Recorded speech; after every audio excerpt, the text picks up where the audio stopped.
अस्सलामुअलैकुम प्यारे बच्चों, आपको पता है ये कौन सा हर्फ है? जी हाँ, ये है रे। आज हम सीखेंगे रे से शुरू होने वाले कुछ नए अल्फाज। हमेशा की तरह पहले मैं पढ़ूंगी और फिर आपकी बारी होगी। चलिए शुरू करते हैं। रेरा, रस्सी, र रस्सी। रेरा, रोटी, र रोटी। रेरा, रंग, र रंग। रेरा, रीछ, र रीछ। रेरा, रेशम, र रेशम। रेरा, रुमाल, र रुमाल। रेरा, रेल, र रेल।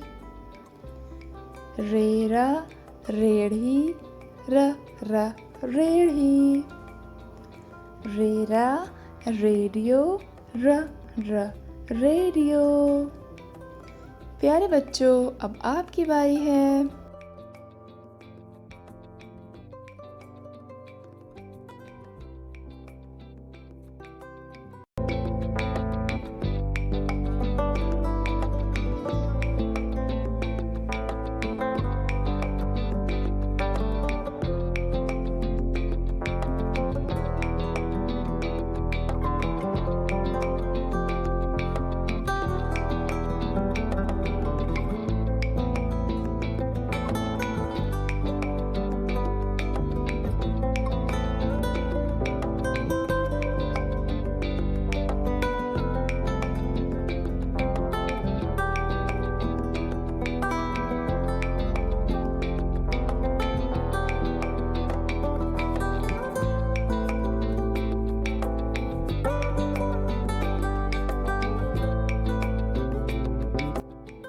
बहुत खूब, मिलते हैं नेक्स्ट वीडियो में एक नए हर्फ के साथ। अल्लाह हाफिज़।